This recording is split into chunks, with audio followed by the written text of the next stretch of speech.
That's rolling. We'll be needing this. So just so you know the form this will take on the radio. Yeah, I know it'll be cut down to 2 minutes or whatever. Right? Yeah, actually even shorter than that. Unfortunately, this is like radio is time is of the essence. Yeah, so yeah, that's fine.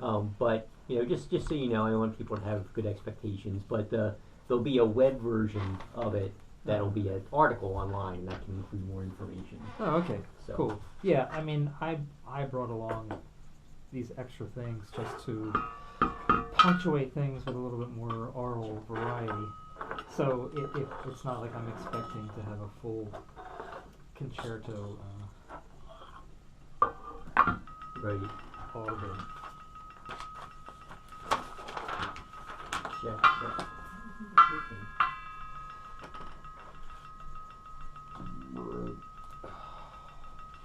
Check. Check. 1, 2. Well, it's recording. I'm just not picking up on the earphones here. Are your earphones picking up? No. I don't know what's up with that. Let's see. Try this. Is that any better? No. No, I'm still hearing nothing. It is plugged in, but do I need to turn up this volume knob? There's no light on. Do I need to press this button? No, that's a cough button. Okay. You could try the volume knob. No, still nothing. Oh, I'll turn it back down again in case it's an eardrum blower.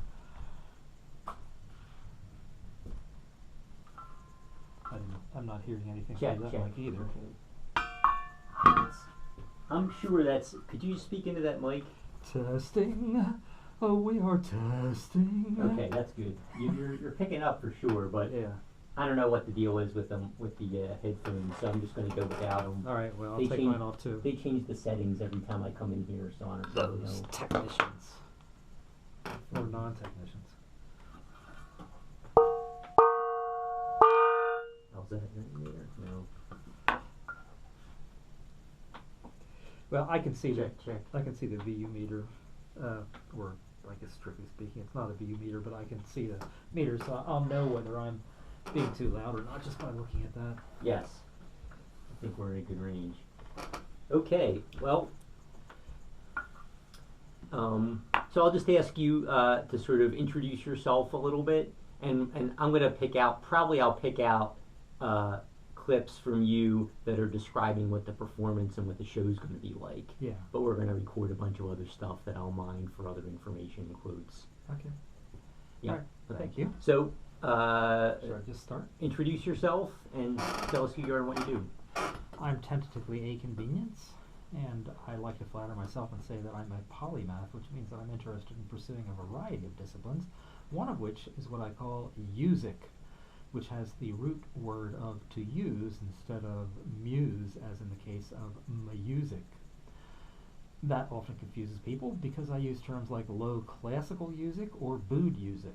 And this presentation that I have coming up, 365, 2018, a musical year at the Regent Square Theater at 1035 South Braddock Avenue on Sunday, April 7th, 2019, noon sharp, will be along the musical end of things.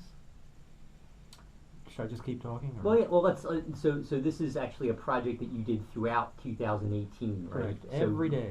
Describe Every what day. your discipline was then. So the discipline was that every day I had to shoot a shot of me doing something musical.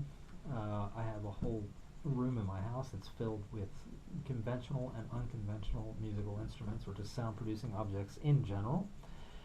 And I started off thinking, oh, well, I'll just play a short piano solo every day.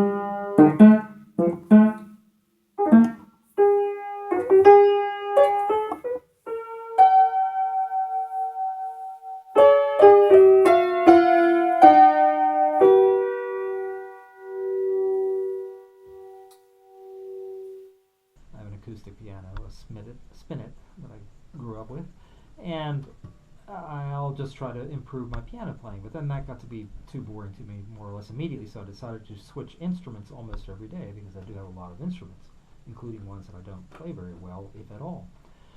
And then, because I kept upping the ante for myself, I started thinking in terms of costume changes and trick photography and special lighting.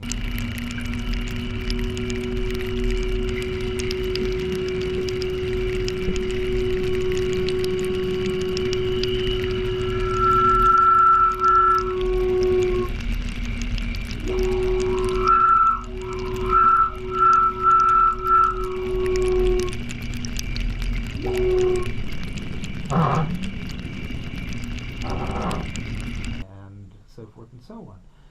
So by the time I got up to April, I was making the months more thematic.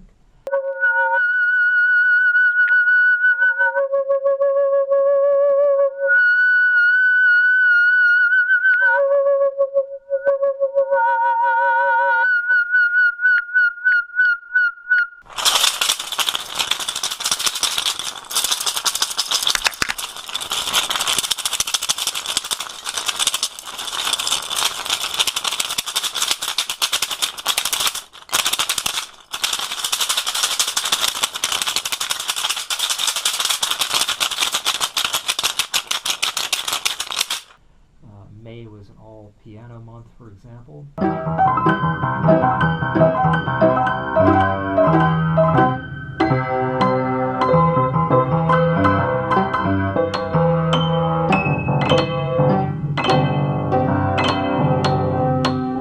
June was all duets.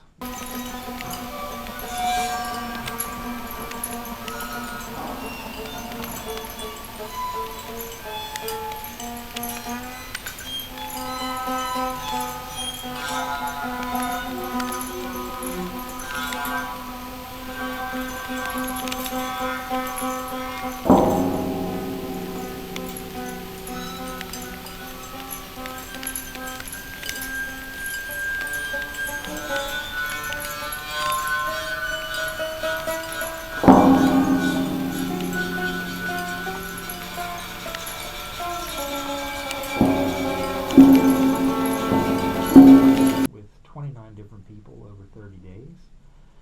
And July was where I finally left my house, left my music room.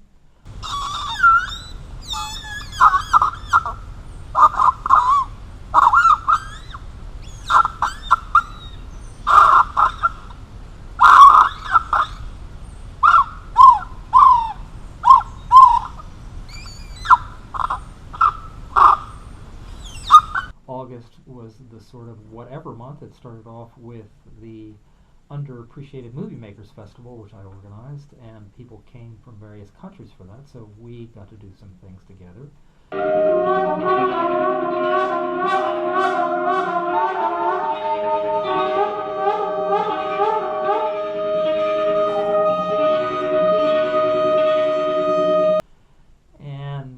And then August became the whatever month after those folks had left rather. And then by September, I did an all alto saxophone month. I'm a horrible alto saxophonist, but I used to play it somewhat, so this was kind of a challenge for me to see whether I could pick up the alto sax, play it for a couple of minutes, play something that I wanted to play, and have it be not too horrible.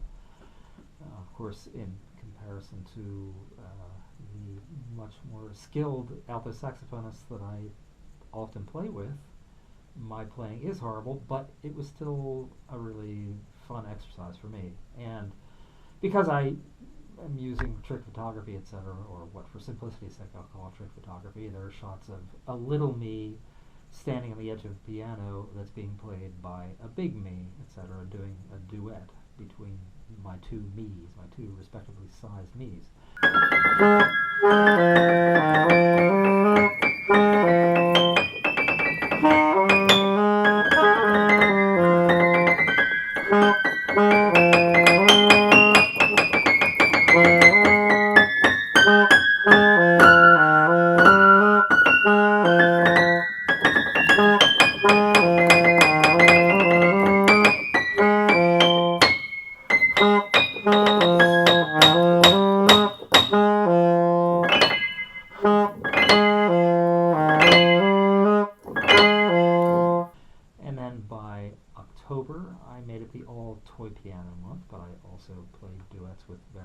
people, particularly Ben Opie and Ken Haney. And then November was an all trombone month.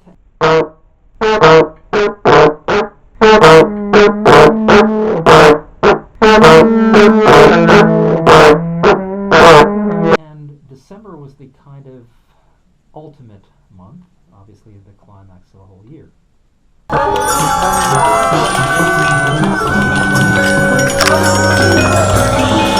It was a really, really great discipline because it was definitely a challenge to try to play something that was interesting to me each successive day, but also keep in mind the overall trajectory of the year so that it has its peaks and its troughs and then its definite climax. I actually even brought a recording of the climax, if you could use it, which you probably couldn't in this context. But at any rate, it's quite dense, but it's also very varied and has many, many instruments in it. And when you said you played every day, like how long would you play? Would you play all day? Would you play a couple hours or what? No, most of the time it was short, but sometimes I would play, for example, a quartet, and the quartet might go on for 37 minutes.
But then it wasn't just a matter of playing, because I had to set up the cameras, because I usually use more than one camera, then dump the footage into the computer and edit, etc. So every day it usually took me about 3 or 4 hours to get done what I needed to get done that day. And I tried to always get it done on the same day so that I didn't have a backlog. There were a few days when I was still working on the previous day by the time I had moved on. And how would you describe the music that you were playing? I know your tastes are pretty eclectic. Well, that's one way I would describe it.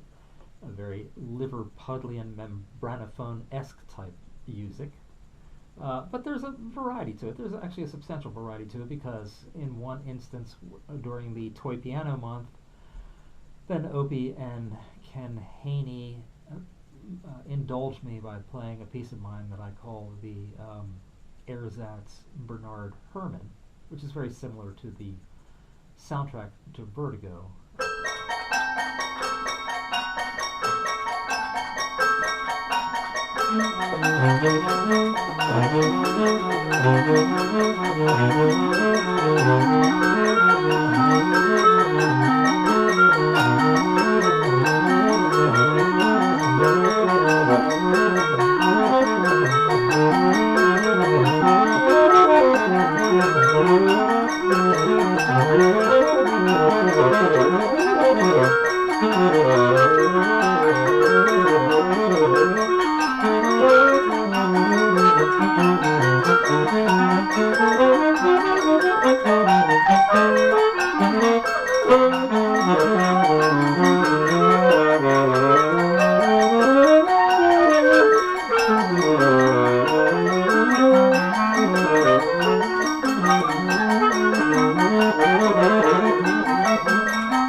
turns out there it involves a diminished third chord going in opposite directions, starting at a central point. So it's like that's only half of it. At any rate, it's a sort of suspense building device type of thing with solos in the middle. And then on other days, I played a piece of mine that I call Worm Charming a Music.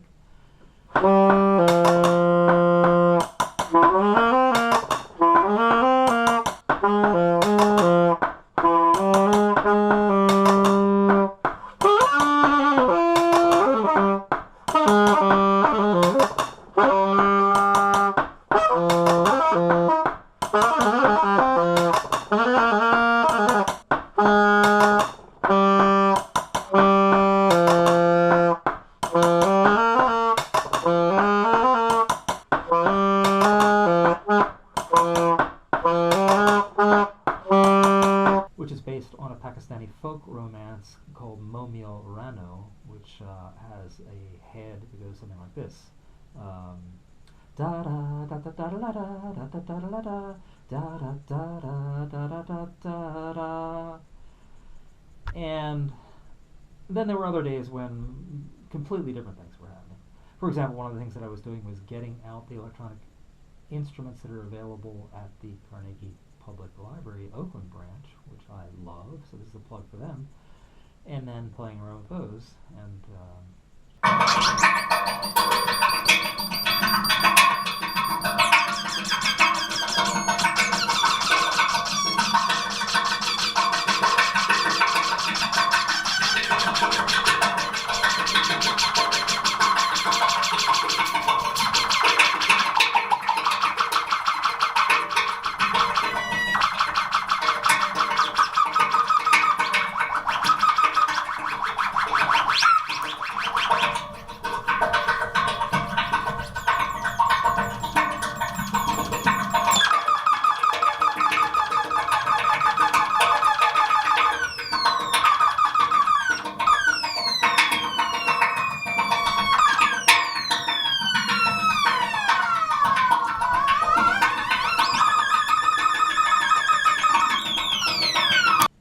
when I was doing the duets, I was playing with a wide variety of people. So, for example, I played with my friend Neely Bruce in Middletown, Connecticut, who's a great classical pianist, and that was really fun. I was playing electronics. And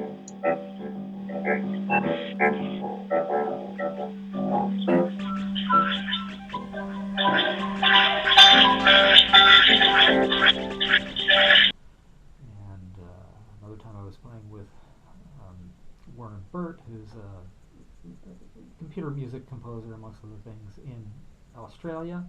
So we did a duet with him playing various iPad-type electronics devices, and me playing piano and one of the synthesizers that I got out from the library.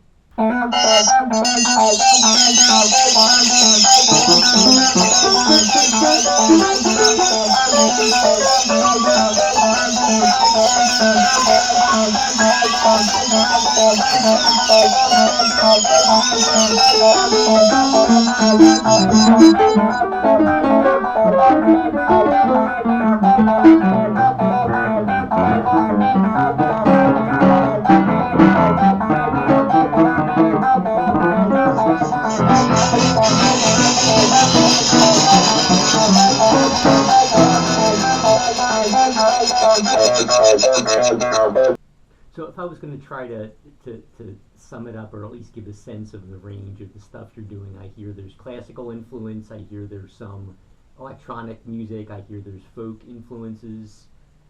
Does that start to give a sense of the range, or are there other things you would cite to without pigeonholing everything you do? Well, certainly jazz is in there.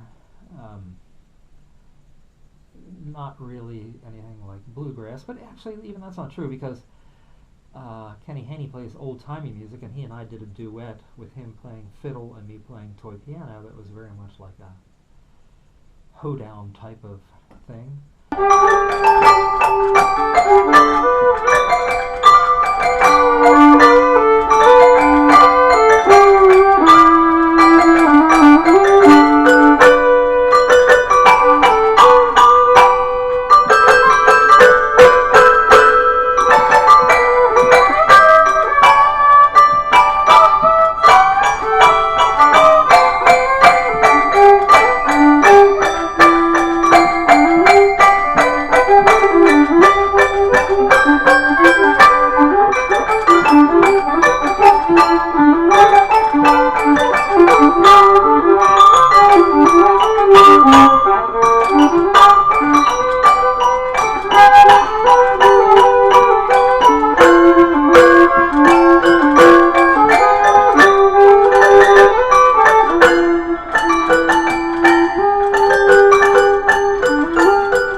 So it's extremely eclectic, but I always try to push the envelope of whatever it is I'm doing. So somebody who really likes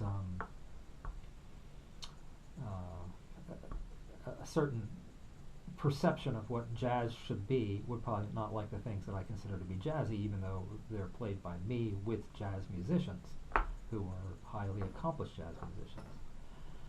People like Ben Opie again, or Cole Hornet, a 72-year-old musician who's been playing free jazz since 1968, who I'm lucky enough to live near, or actually he's moved, but no matter. So there's definitely a wide variety, but all of it is challenging most people's notions of what constitutes so-called good music. Okay, great. And so the movie is about 2 hours. The movie is about 2 hours and 17 minutes long. Right. And so obviously you had much more footage than that. So some of the pieces are of just you playing, some are of the duets. Yeah, mostly it's just me playing, but there are plenty of duets, at least one trio, and a few quartets. Okay. And then the clips from each session are range in length. I mean, you're not showing the whole of each session, obviously. You're picking excerpts of them. Yeah, just picking out the parts that serve the purpose for that day, which might be related to what had happened the previous day, or what I was imagining as happening the next day, or it might just be the part that I like the most about it, or it might be something that refers back to something that had happened in the previous day, etc., etc. So the excerpts are range from what, a few seconds, or are they all typically longer than that? Probably the shortest one might be as short as 1 second, and the longest one might be a little bit over 2 minutes, but most of them are under a minute. Okay. And now the event's going to include live musicians playing in tandem with what's on the screen, I understand? Right. There's 7 of the players that I did duets with, or the local players that I did duets with, and that would include, and I know that this takes up too much time to say this, but I feel like the musicians definitely need to get credit. Ben Opie, not Noah because he couldn't do it, Cole Hornet, Kenny Haney, Roger Dannenberg, Devin Sherman, Eric Lipsky, and Unfinished Symphonies, who you know. Who's the person listed on there who couldn't make it? Noah Rechtenwald couldn't make it. He's Okay. the bassoonist. He's also a church organist, and the church wouldn't let him off work that day. Ah. It's close to Easter, so Right. they felt that his presence was important. Sure. I'm sorry. And so you named all the folks and these were all people who also appear in the film? Right. They're all people that I played duets with, and that's why they were included in this. So a part of the idea here is that you see the movie, which in conventional terms is flat, but it then occasionally broadens out in what, for simplicity's sake, we'll call 3D way out in front of the screen. When the players play, they press lights on with a foot switch, which illuminates them long enough so that the audience can see them playing, and then they turn it off again. So the audience might see them play, and then see them on the screen, and then see them play again, etc., etc. So it's a way of making the movie come a lot more alive in the space, rather than just having musicians providing a soundtrack. There's also that more performative aspect to it that's not just them as these invisible creatures. And how many folks did you duet with that are in the film? Or how many did you duet with all over throughout the year? You focused on the 1 month, I know, but there were other. Yeah, I duet don't know, you were playing with maybe 35, something like that. I don't remember off the top of my head. So there were about 35 total collaborators throughout the year that you filmed. Probably a little more than that, but not Okay. all of them were people that I did duets with. Okay. And Ben Opie's obviously a name that a lot of people will know from this. Any other? I hope so. Any other? Sorry, I'm really not trying to interrupt you. Keep going, please. Excuse the interruption. Any other like sort of more widely recognized names in Pittsburgh that are in the film or that you worked with?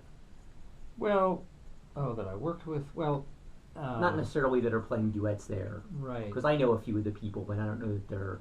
I'm not really sure well-known who's names. well known in Yeah, a way. I mean, okay. Roger Dannenberg is should be more well known. I think all of these people should be more well known. For example, Unfinished Symphonies was also in a group called Mr. and Mrs. Funky.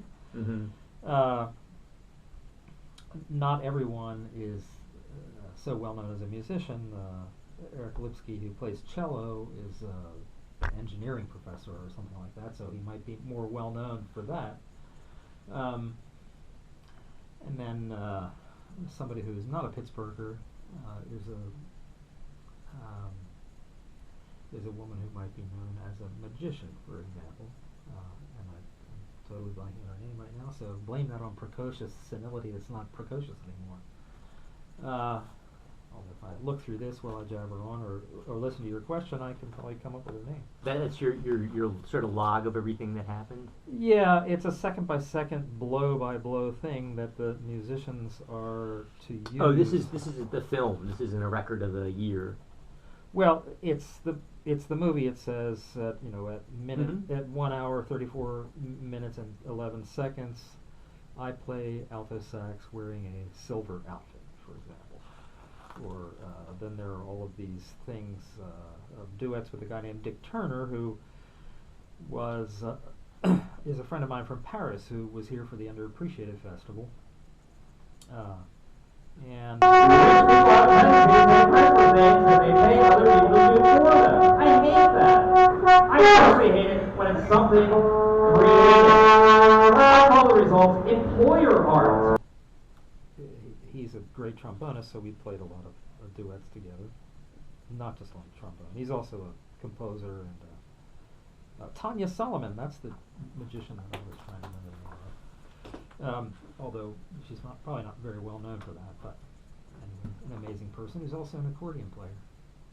And the musicians who are playing live on Sunday, they all play just one at a time, or do they play with each other live too? That's their call, basically, but there probably won't be any time at all when they all play at the same time, which I think is somewhat interesting, but there may be. There is a small section where I sing the theme to Frank Zappa's King Kong.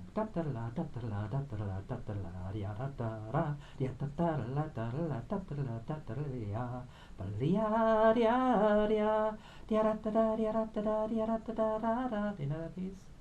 I don't know. Ah, well, great piece. Great piece. And everyone is welcome to play along with that during that section.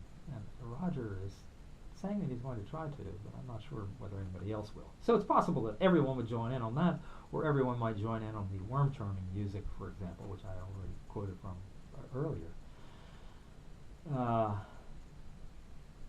But there was only one section in the two rehearsals where everyone played together, and that was during Twinkle Twinkle Little Star. Now, the way I'm talking about this, it makes it seem like it's all just sections of quoting other pieces, but that's not really what it is. It's mostly original improvisations, etc. But during the toy piano part, I play all of the songs that are in my toy piano songbook. So Twinkle Twinkle Little Star factors in there. But most of the music you're saying that you played throughout the year, and thus most of the music that's in the film, is improvisational stuff, not Improvisational. In some cases, I might have thought of a melody, for example, to play on a B-flat clarinet, played it, and then continued to play that on various instruments throughout a series of days, so that it was a theme and variations. That was an attempt for me to get myself to even be able to play a coherent melody line on an instrument that I don't play. Okay, great. I think I have all I need, actually. Is there anything else we didn't go over that you want to mention about the project or the show? Well, again, I just want to plug the musicians. I mean, I'm incredibly fortunate here in Pittsburgh to be able to play with people of such great skill and imagination and openness. So I thank all of them, especially since we never make any money. So if you'd like to correct that situation, come to the thing! April 7th, noon at the Regent Square Theater. And I it's a spent a spot- whole year on it, and believe me, not very many people would put this much work into something so utterly ridiculous.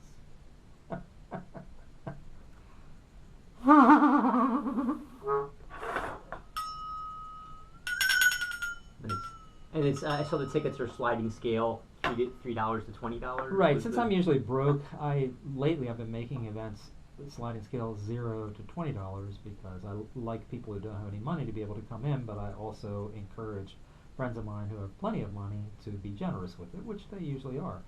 So I find that to be very satisfactory. In this case, it's sliding scale $3 to $20, which is certainly affordable to most people, except for myself usually, because I really am usually broke. But so keep that in mind out there. If you're a person who has money, spend it on us, because there are a lot of people that need to get paid here, and we do put a lot of work into these things. And if you're a person who doesn't have any money, it's okay. Join the crowd. Although, actually, I think sometimes we're a minority amongst the people that I know, but please do come anyway. Just to tell a story, a very brief story that's relevant to the whole money issue. That a friend of mine told me recently by email. He said that Picasso was sitting in a restaurant somewhere and he wasn't sure whether it was Picasso, so this might be a fabrication. And a woman came in and said, "Oh, Picasso, I love your work. Would you do a little drawing for me?" And he did a drawing that only took him a few seconds, and then he held it out to her and he said, "That'll be $50,000." And she said, "$50,000? It only took you a few minutes." He said, "No, it took a lifetime." So keep in mind, I'm 65 years old. This took a lifetime to do. It didn't just take a year. And on that note, There's a note for you. All right, thank you. thank you. You're welcome to have this poster. It's the last one I have, if you need it to refer to. I think I have that electronically, actually. Yeah, I did send it to you. You did. And to the Liz. Yes. And do you have? It would be great for the web version to be able to run a couple photos. Do you have like individual photos, like some of these? Yeah. To I can use? send you any of those. Just anything without no text on it, just Right. like straight. Right. The Yeah, these are all photo. stills from the movie, so it's very easy for me Perfect. to do that. That's all we need. And if anybody needs, obviously this is you. That's you too, I guess. Yeah, they're all me. Oh, they're all you. Okay. Yeah. Is this one representative of anything in particular, or you just? looks No, like no. you're- I just I was at a friend's place and I asked her to shoot this through her back screen, and it was cold outside, and I had this hat with me, and I thought that it would be more interesting looking if I had the hat down than if I had it up. It's not meant to represent orange terrorism or anything, Good, which okay. some people might interpret it as being, but I'm pretty much as against terrorism, especially government-sponsored terrorism, but all terrorism, like most other, I'd say, reasonable people in the world.